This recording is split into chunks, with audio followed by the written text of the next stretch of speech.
The conference room went dead silent as Richard Harrington, my boss of 5 years, slammed a printed photo onto the mahogany table right in front of my colleagues.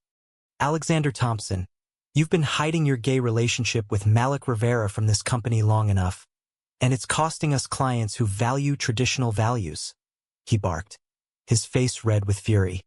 I froze, my heart pounding like a drum in my chest, the room spinning as 20 pairs of eyes turned toward me in shock and judgment.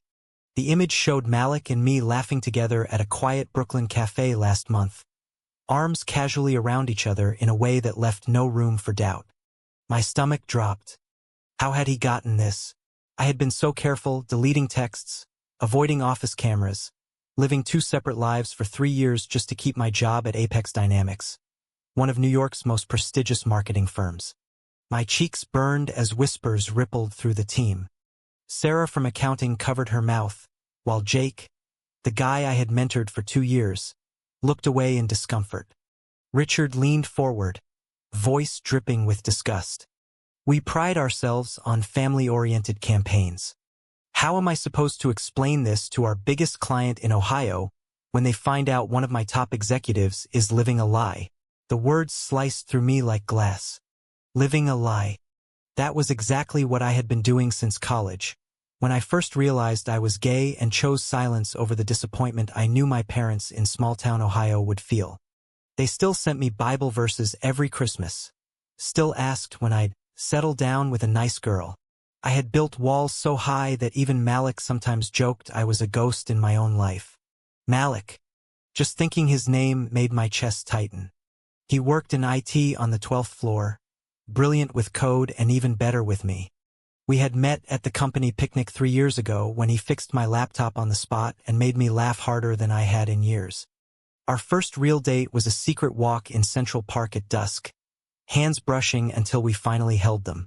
Since then, every stolen weekend in his Queens apartment felt like freedom. He never pushed me to come out at work. Your pace, Alex, he always said, kissing my forehead. But now that choice was ripped away in front of everyone who mattered for my career. I stood up on shaky legs, voice barely steady. This is personal, Richard. It has nothing to do with my performance.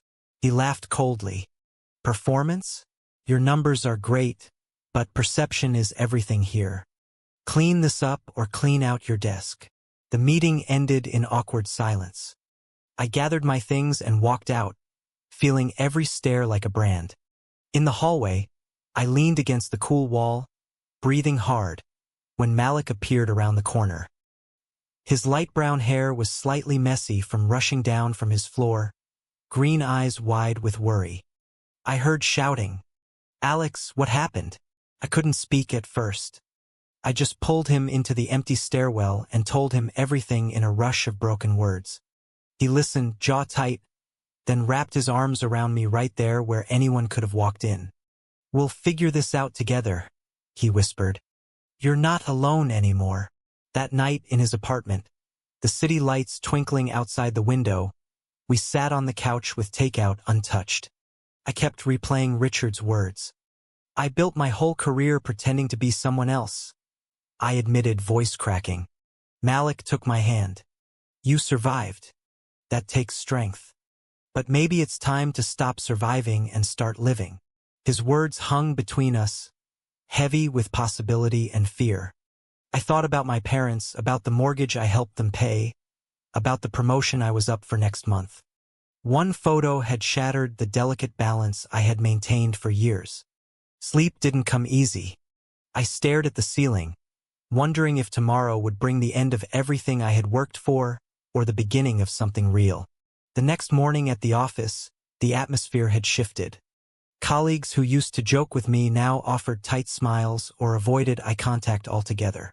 Richard called me into his office before lunch. I'm not firing you yet, Thompson, but the board wants a statement. Something about personal choices not affecting the company image.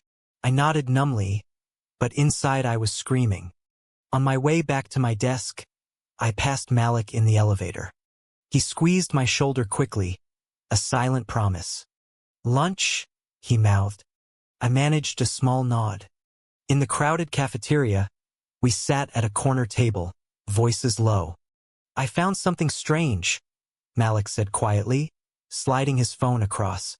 "An old email chain from Richard to the legal team. It mentions discreet handling of employee lifestyles and references a past lawsuit we never heard about." My pulse quickened. Was this the crack in the armor we needed? Little did I know that one email would lead to evidence that would bring the entire company crashing down around us all. By afternoon, the rumors had spread like wildfire through every floor of Apex Dynamics. I caught snippets in the break room. "Did you hear about Thompson?" "Yeah." Totally blindsided. My inbox filled with cautious emails from clients asking if everything was okay on the team. I answered them mechanically, all while my mind raced back to the conversation with Malik. That email he found wasn't just odd. It hinted at something bigger, a pattern of Richard suppressing anything that didn't fit his perfect corporate image. But I couldn't focus on that yet. My phone buzzed with a call from my mother in Ohio. I stepped into the supply closet to answer. "Alex, honey, I saw something on Facebook from one of your coworkers. Is it true? Are you involved with a man?" Her voice trembled with the same disappointment I had dreaded for years. I swallowed hard. "Mom, it's complicated. I've been seeing someone wonderful named Malik for 3 years. He makes me happy." Silence stretched. Then came the sigh I knew too well. "We raised you better than this. Your father's already upset. Think of your career. Think of us." The call ended with her promising to pray for me. I slid down the wall, knees to my chest, fighting tears. The little boy who once hid his tears in that same Ohio farmhouse was still inside me, terrified of losing the only family he had. Malik found me there after work. We walked to the subway in silence until he pulled me into a quiet alley and held me. "Your parents will come around eventually." Mine did after I told them at 17. It took time, but love won. His family in California had welcomed me with open arms during our one secret trip last summer. I envied that ease. Back at his place, we cooked pasta together, the simple act grounding me. He told stories about his first Pride parade as a teenager, how scared yet free he felt. "You deserve that freedom too, Alex." I wanted to believe him, but the next day at the office brought new humiliation. Richard scheduled an emergency all-hands meeting.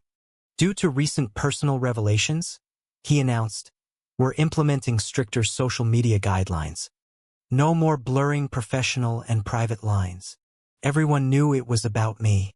Jake, my mentee, avoided me completely after the meeting. Later, he cornered me in the copy room. "I thought we were friends, man. You could have told me. Now the whole team thinks I knew and covered for you." His words stung like betrayal. I had trusted him with so much, yet fear had kept even him in the dark.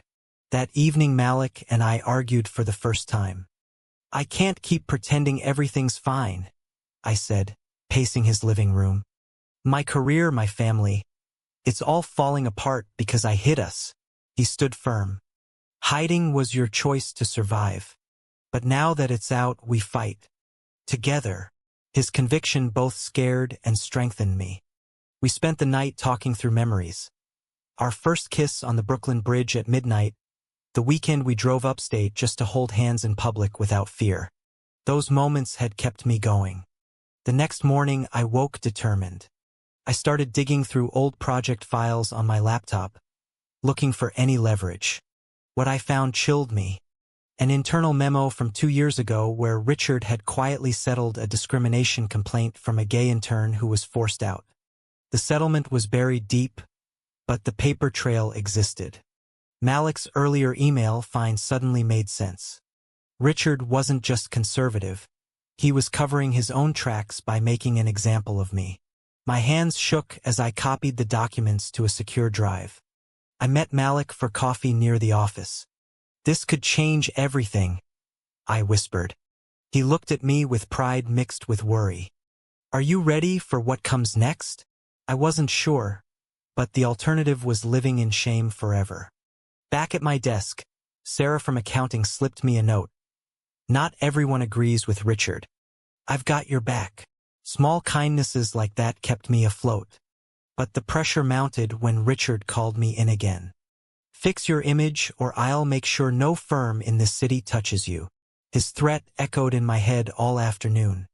That night, alone in my apartment for the first time in weeks, I stared at a photo of Malik and me from our last trip. The man looking back at me in the mirror looked exhausted but different, somehow clearer. The humiliation had cracked the shell I had built. I texted Malik, "I think I'm ready to stop hiding completely." His reply came instantly, "Then we do this right. No more secrets." Little did I know that the evidence we were about to uncover would not only save us but topple the very company that tried to break me. The weekend arrived like a much-needed breath.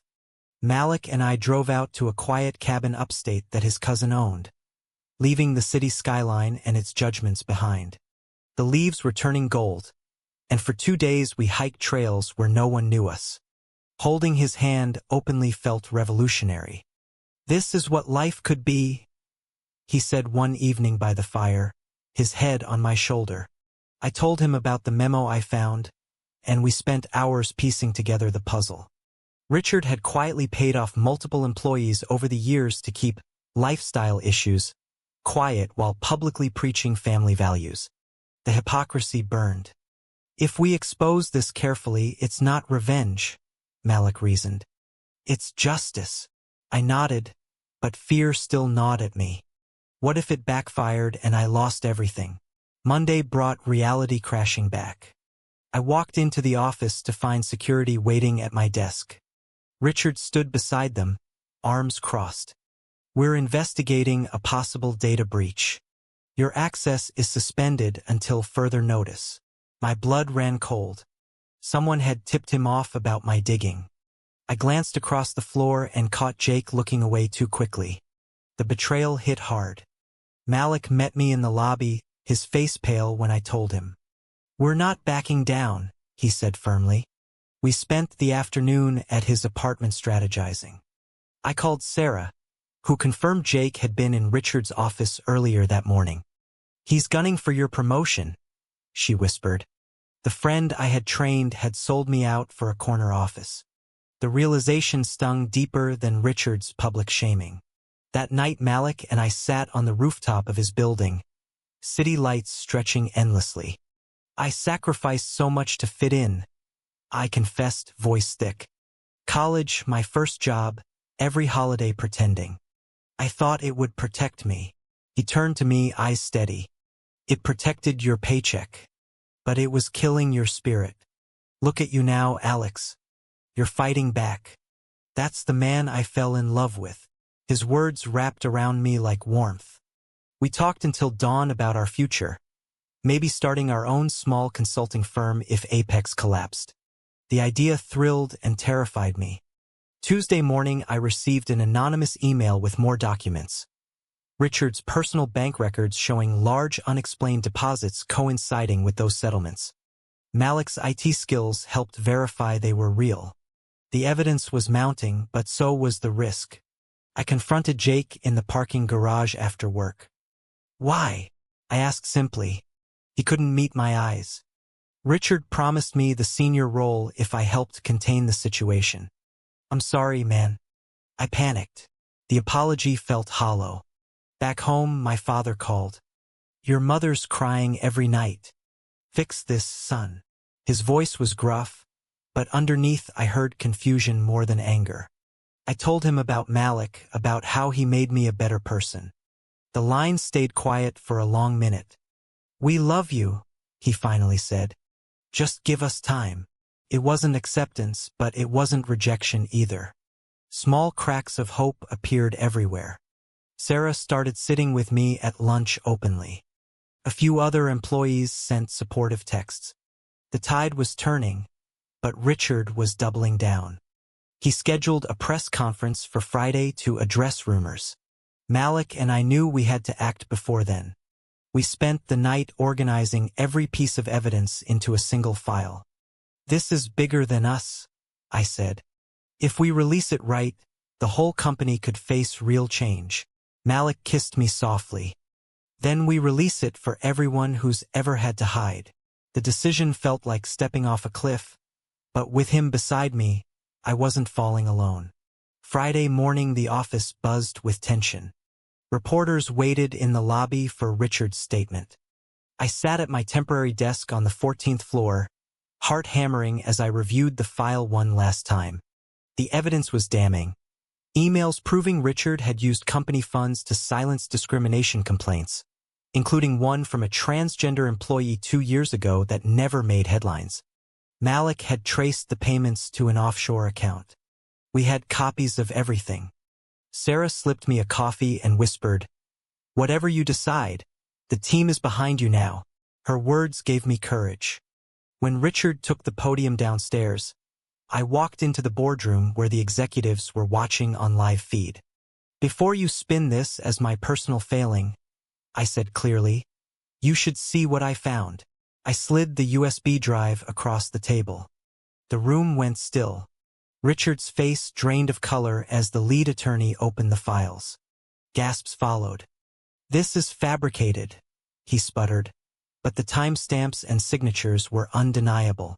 Within minutes, the board called an emergency session. I stepped out and found Malik waiting in the hallway. We hugged tightly, not caring who saw. "You did it," he murmured. By noon the news broke internally. An independent investigation was launched. Clients started pulling contracts. Stock prices dipped before the market even closed. The explosive evidence I had handed over wasn't just about me anymore. It exposed years of systemic discrimination and financial misconduct that had kept the company's perfect image intact. Richard was placed on administrative leave by 3 o'clock. The irony wasn't lost on anyone. The man who humiliated me for being gay was now the one facing public ruin. That evening Malik and I celebrated quietly with Thai food and a movie, but the victory felt bittersweet. Jake resigned before he could be questioned. My mother texted for the first time in days, "Proud of you for standing up, even if we don't understand everything yet. Progress." Over the weekend, we visited my parents in Ohio. The drive was long, filled with nervous laughter and Malik's hand on my knee. When we arrived, my father shook Malik's hand awkwardly but sincerely. "Treat him right," was all he said. My mother hugged me extra tight. Sitting around the kitchen table, I finally told them our full story, the fears, the love, the growth. Tears were shed, but so was understanding. Malik fit in naturally, helping my dad grill burgers and talking football like he'd known them forever. The weekend healed wounds I didn't know were still open. Back in New York on Monday, the company was in chaos. Lawyers swarmed the building. The board offered me a generous severance and a glowing reference if I kept quiet. I refused. "Transparency matters," I told them. Instead, I used the momentum to connect with other affected former employees. We formed a small support group that met at a local cafe. Malik joined every session, his quiet strength anchoring me. One night after a meeting, he pulled me aside. "You've changed lives, Alex. Including mine." We walked home through the city, no longer hiding. The evidence had crumbled the old apex, but in its place something better was rising. I felt lighter than I had in years. The weight of secrets finally lifted. The following weeks blurred into a whirlwind of meetings, media requests, and late-night strategy sessions. The independent investigation confirmed everything. Richard was formally fired and faced potential charges. Apex Dynamics stock plummeted 30% in a single week. The board scrambled to rebrand, promising diversity training and new leadership. I became an unlikely symbol for change. A few newspapers even ran profiles on the executive who refused to stay silent. Through it all, Malik stayed by my side, cooking meals when I was exhausted and reminding me to breathe. "You're not just fixing a company," he said one night as we lay on the couch. "You're fixing yourself too." His words grounded me. Our relationship grew deeper in the open. No more stolen glances or coded texts.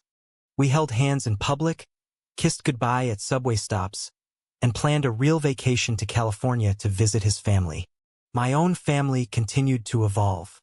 My sister called from college, excited to meet Malik. "I always suspected," she laughed. "I'm just glad you're happy." The support from unexpected places kept me going.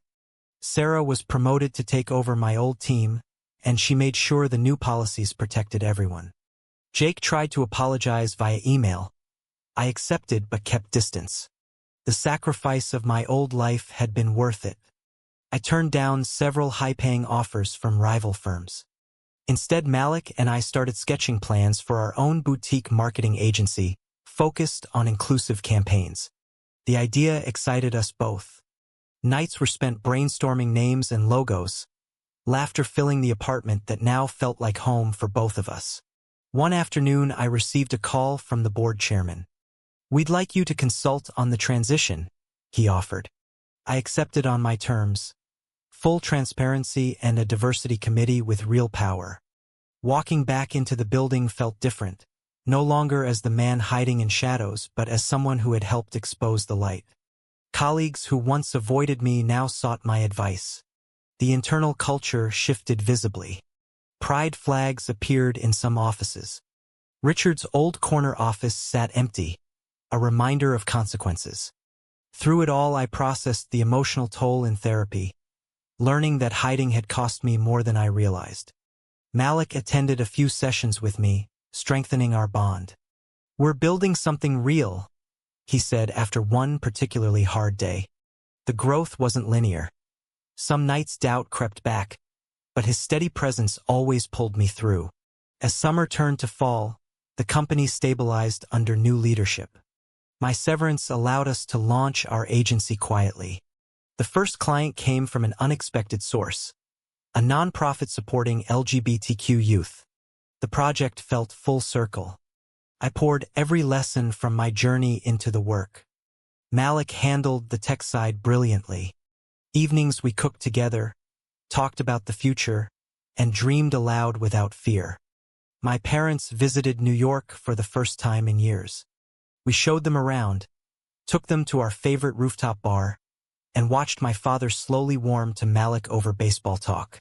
Healing wasn't instant, but it was happening.